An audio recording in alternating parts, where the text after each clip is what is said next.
I want Richmond fans to tell me this, right? Mm. What's going to happen next year? So the finals are over for them. They've won 3 premierships in 4 years. History is your greatest teacher in all of this. History is your greatest teacher. The last time a team won 4 premierships in 5 years, I think you've got to go back to the 50s, or probably Melbourne in the 50s. So to win another premiership this year, they would have had to defy history. All right, so this is not an indictment on them. No. Hand high in the air.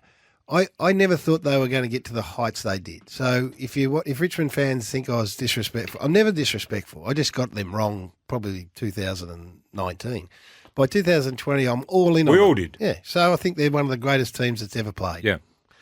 What's going to happen next year? Because on that point, history actually says that after you have a dynasty, then you'll have a lull. Then you'll go through a trough, a period of rebuild or whatever it might be. Well, you can't maintain it. Recent history does. So Brisbane dropped off the map. Yep. Hawthorn eventually dropped off. Geelong did it differently. They went premiership, year off, premiership, year off, premiership. But they got 3, and 3 seemed to be the limit, you know. Anyway, so someone asked on Friday night when we were covering, and both Brownie and Rui said, "Oh yeah, but they got a really good draft hand, which they have, and they'll bounce back. They've had injury." And we all went, yeah, they will. And then I had to think about it. I said, well, are they? I'm interested to get the. You don't have to be just a Richmond fan. You can be anyone. What do you think's going to happen to Richmond next year? Are they going to bounce back aggressively and be contending again? So do you think it's more about personnel, or do you think it's more about getting their fill of success, and maybe they're not prepared to go back and do what they did to get that success? I think losing a couple of their senior players, do you think that's going to have a major impact on them as well? All of these things go into the melting pot.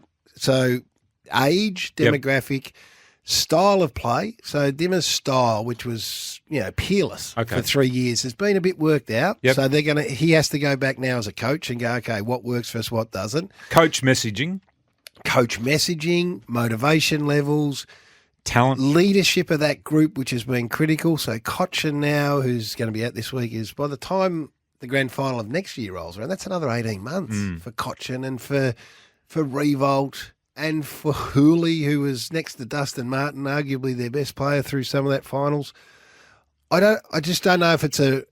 I thought they'll bounce next year, and then I went back and had a look and thought, I think it's going to be challenging. They had a lot of injuries towards the end of the year, though. Too, which is the back end of the year. There's a reason for that too, and then that also impacts on what happens next year. That's right. And the unknown. We always thought that these young players that weren't getting a lot of game time were going to be really, really good players, and they're going to step up and play. Yeah. Now, some of them may, or some of them may not be what we thought they were going to be, or what Richmond thought they were going to be. Yeah. So, how full is the cupboard with talent? Yeah, well, they've got some talent, but so all of a sudden you had this back line. I watched them play against North Melbourne. I did the game, right? And all of a sudden this back line, which I've been as big a fan as anyone, Grimes and Asprey and Vlosten and all, they were getting marks plucked on them because, maybe Sydney Stack, who's just learning to play, is not in the right spot, or Dan Rioli, who's gone back, is not quite there, and then Asprey's injured. So all of what they were isn't quite what they necessarily will be next year. So I think it's going to be a really interesting watch, and I think that Damien Hardwick, they'll play their game this year. As we said, they've been up for a long time. They've been going deep for a long time. I think the break's going to be great for them.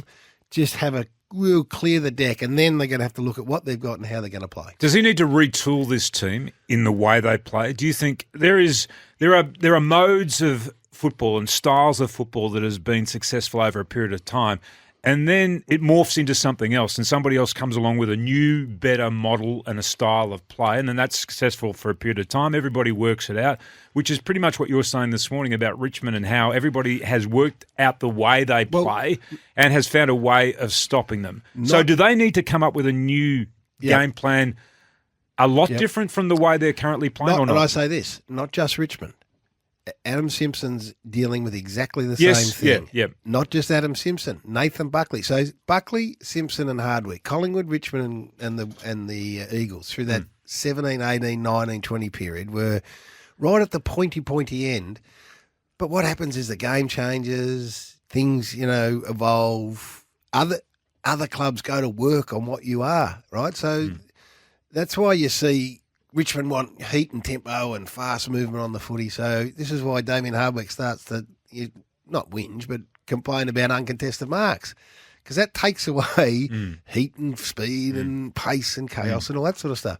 We look at the Eagles and all of a sudden their slow possession movement of the footy, slow, then get in and score. That served them well. Now it's slow, and they don't. So now they're going to have to go to work. So it's a real interesting time for all those clubs. And I just think the Tigers, I don't necessarily, I'm not saying they won't bounce, but I don't think it's just a matter of course that, they'll have a year off and they'll bounce back into the top four. I think there's going to be some work that